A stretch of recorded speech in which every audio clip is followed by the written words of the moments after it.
Welcome back, everybody. One final segment to go on today's Sons of the Shoe. All you shoers out there, all I like that. shoe heads. That sounds more like the shoe heads feels more like the like sneaker heads. Hmm. You Ooh, know, like people who like love to do like the shoe thing, they collect uh, them and they get like two pairs of every oh, Jordans because sneaker they wear heads. one. Yeah, like that kind. That's Well, what maybe that's what that's shoe head makes me think. like a tie-in, like right, like some of the cool slogan that's been co-opted. It's always something that was like adjacent to something else. All right, okay. What do you call somebody who lives in Columbus? That's a good question. The Columbuser? Columbos. That's Columbos? like the old school, Are- wait, crime wait. show. Are you effing with me? Because that's actually good bullshit if you're messing with me. No. All right, well, because Buck Nuts is already taken. All right, we can't steal that. Man, I'm trying to think. You know what? Leave the I don't know. I comments. don't know if we want to fly too close to the sun with the Columbo thing though, because Yeah, Christopher Columbus, that's a true. lot's come out about his past, and it's Yeah, not pretty. yeah, We yeah. might want to be careful with that one. I But we think can that's probably pretty smart to steer clear of that. So for now, we're going to be shoers. You're shoers. Ewers. For all you Too bad shoers Quentin out Ewers there. isn't the quarterback anymore. It'd be like a nice little Because then rhyming. no, actually, it'd be better because we could call him Quinn Shewers.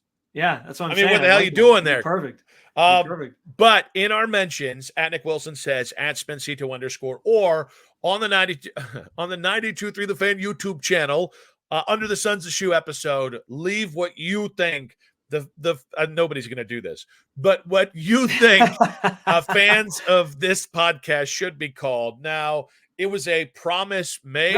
Red will leave a comment. He'll He find will. something or something. You know what? We can always trust Radu. Radu, Yeah. you're our boy. One love.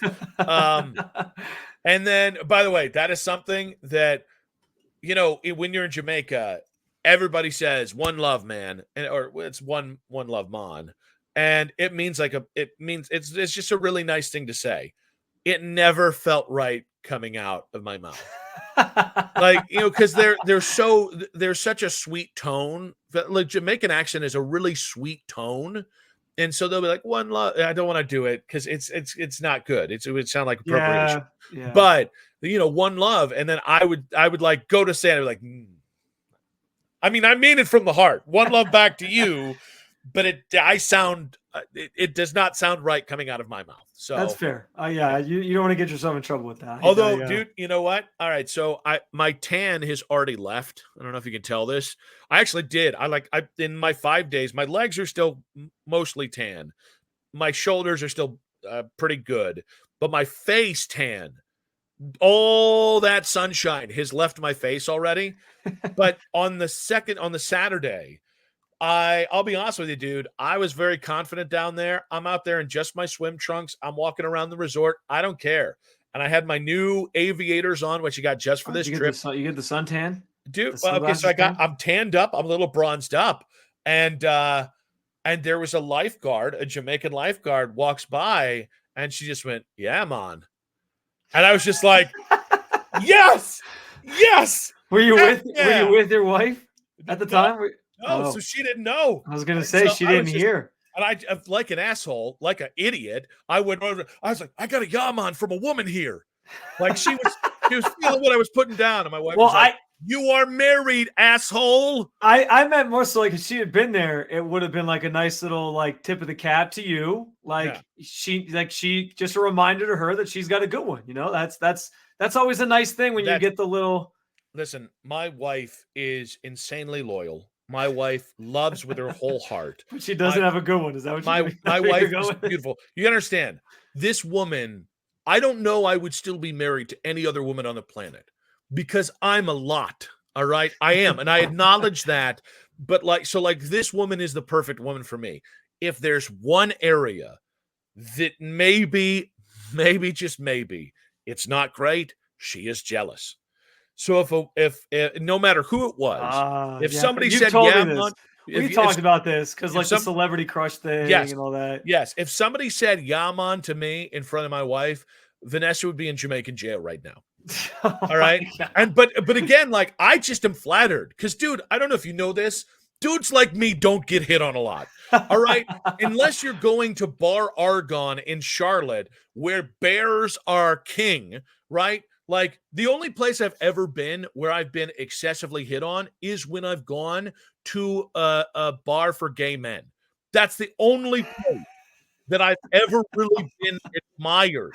And it's single straight women. Nothing. Nothing for your boy. So, like, I just like a nice compliment. That is not, and so, like, You have that. You always have that story from Indy.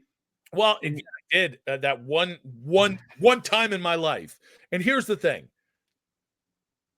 In my head, I was like, dude, this is like, what a compliment. You know what I mean? Like, thank you.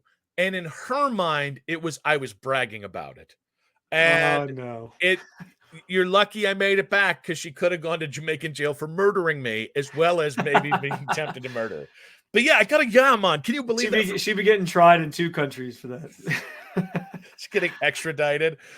What happened, mommy? Daddy got a yam on from a Jamaican woman, and So I killed the woman and I killed Nick. So yeah, you'll be living with your grandparents for a little while. So speaking of promise made, promise delivered, I don't really know where that comes from. The point is, Jim Harbaugh promised Michigan that if they went 15-0 and won a national title, he would get a tattoo. He has delivered on that promise, and it is the most Jim Harbaugh tattoo ever. Have you seen the actual tattoo? I did see the tattoo. I mean, I'll say this, and I think like we're a show that generally we give Jim Harbaugh his props. Yep. Not so much like we loved rooting against him, and it's the heat of the rivalry and all that on the from a show perspective and an Ohio State fan perspective. And on that same thing, we thought the sign stealing thing was ridiculous. We said nothing would happen to Michigan after the season, where people talk about vacating championships and vacating wins. None of that has happened. So we were right on that, and we took a lot of shit from Ohio State fans, fellow Ohio State fans on that one. So we have earned the right. This is not just petty Ohio State fans talking here. We've earned the right to make fun of this dumbass tattoo. Yeah. So, but yeah, I think we've given him his flowers. We actually, I think both kind of agree. Like, we hope he does well in the NFL because we like following Jim Harbaugh. We think he's kind of a quirky, cool dude that, I guess those two things don't go together. You can't be I guess you can be quirky and cool, but whatever. I think like we're rooting for his successes at the next level again. But it's like I give him respect for not welching on the bet, because that's like the thing, right? The worst thing you can do when you make a bet like this or anything, and this happens in radio, like in our business all the time. We'll go on the air and we'll be like, if the Browns take this player, I will throw myself into Lake Erie on January 2nd.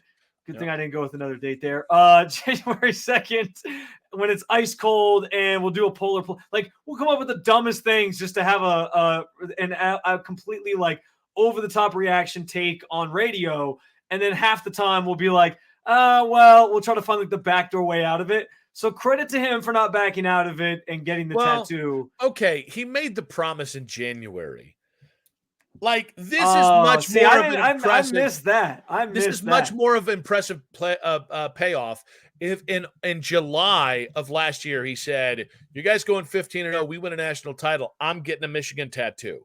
In January, it was kind of like, no, listen, he did pay it off. I want to give him credit for that. It's a dumbass looking tattoo, but I give him credit for paying it off. But it was like January 1 or January 2, he's talking about tattoo. 2 weeks later, that was decided. He needed to add some color to it too. It looks like somebody just went to the keyboard, found their favorite font style, and they were like, let's just type in M. Like, he probably didn't even get like the branding of like what the font they use at Michigan for the M. It's basically the Michigan M and then 15-0. How do we know it's real? He could have just written that with Sharpie. You think that goober is gonna fake it? Like, come on. He's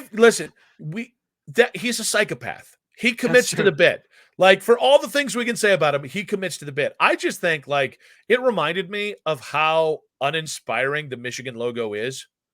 It is. And again, I have ripped the Browns logo.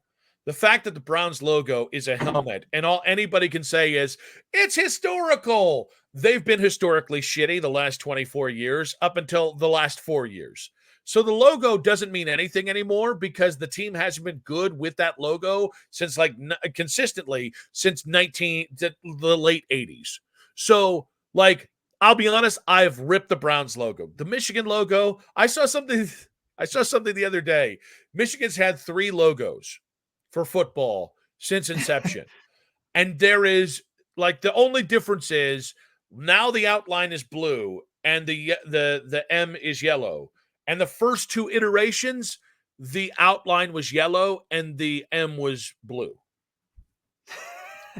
Any other change is imperceptible. You know what? It sounds to me like Michigan has always just had very Jim Harbaugh-like taste when it comes to their branding. That's what that sounds like. Can I give you real quick too? Yes. My other Jim Harbaugh take.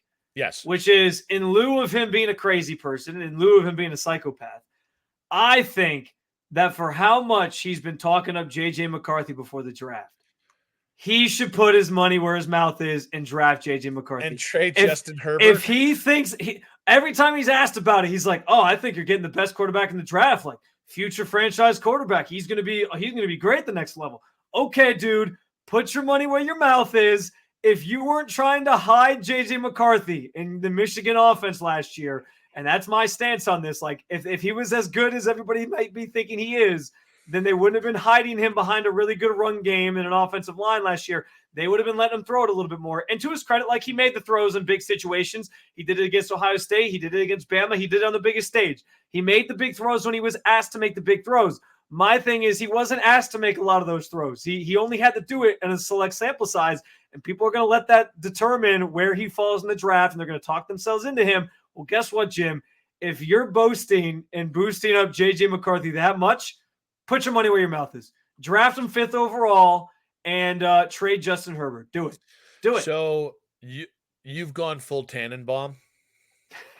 Mike Tannenbaum is known for that's his the worst thing you can ever It really is. The other day, the 33rd team had a joint mock draft between Rick Spielman and Mike Tannenbaum.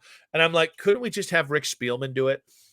Like Mike Tannenbaum threw out the Browns should trade Deshaun Watson to the Giants for Daniel Jones, but it's the trade was Daniel Jones and a 5th round pick, and the Browns give up Deshaun Watson, their 2nd round pick, their 1st round pick next year, and his thing was the Giants could use somebody with upside. It's well, if he has upside for the Giants, why doesn't he have upside for the Browns? What the hell are you talking about, Mike Tannenbaum? Not just that, the Kyler Murray idea that the Cardinals should trade Kyler Murray and take the 4th best quarterback in this draft. Yeah, I was like, that's the dumbest damn thing I've ever. Listen, Kyler is imperfect, and there's fair reason to wonder if he'll live up to that contract because he hasn't been the same guy for a year or two. But now that's injuries and all that. He loves video games, and he loves video games, and apparently not reading his playbook. But the idea of trading Kyler Murray for a lesser 1st round pick and then taking not the best quarterback in this draft, not the 2nd best quarterback in this draft, not even the 3rd best quarterback in this draft, but the 4th best quarterback in this draft, simply because you have the 4th pick. And when you could take just the best position player in the draft if you don't trade down, is peak dumbass. I'm going to say things to get people's reaction. So you think I'm just saying this Jim Harbaugh take to get reaction? That's what you think? And I realize. Am I pointing RJ Young? Now I realize how heavy I went in on Mike Tannenbaum. I feel better about you. Oh, head and shoulders better about you than I ever would about Mike Tannenbaum. Does that make it better? That makes you feel better. My ego is a little less damaged now. You're not an attention-seeking dumbass. He is. Yes. Because if Mike Tannenbaum went to ownership and did that, he'd be fired by an NFL team for the 3rd time. Yeah, well, I think we're seeing why he doesn't have a job. So as a GM, also his decisions. When he was in those when he was the GM. Yeah, that would be another. Well, this is why, though, because he's telling you the decisions that he would make when he's this is what I would do. Okay, cool. You don't ever want to get a fucking job in the NFL again. Kudos, Mike. All right, guys, follow the show wherever you get your podcast, Apple, Spotify, 92.3 The Fan, the free Odyssey app. Have I mentioned Apple? Make sure to follow the Sons of the Shoe podcast. Also, 92.3 The Fan YouTube channel. Hit us with a subscription there. Also, please like our videos. The more of you that like our videos, the more that people will see our videos. And that is kind of the end game here. That is kind of the goal. Spencer, thank you for holding down the fort while I was out, buddy. It was a life-changing trip. I was so much fun. And I appreciate you doing that for me, brother. Best wishes to little man who's been a little under the weather this week. Yeah. You know, he's better. He's better. Honestly, what you should say is this is where you got to beg people for a follow and for a show follow. Oh yeah, I mean we're not above that. We've done that before. Well, so now you got to pay for his health care because he had to go. You know, he was sick earlier this week. Your child had a cold, and now who knows? The man might lose his mortgage. This is all on you if you don't follow the show. Is that too much? Spencer, good stuff. All we need is some Sarah McLachlan music in the background. But yeah. It's Sarah McLachlan, by the way. Whatever. Sarah McLachlan is like a tax attorney in Wadsworth, Ohio. She doesn't sing like a goddamn bird, okay? Sarah McLachlan is a treasure. That song has saved the lives of countless dogs and poor children across America and the world. And hopefully my son. Sarah McLachlan. McLaughlin? I don't even fucking remember anymore. Sorry. I'm not tagging out of the cage again. That's a good stuff, buddy. See you, Nick. Always a pleasure.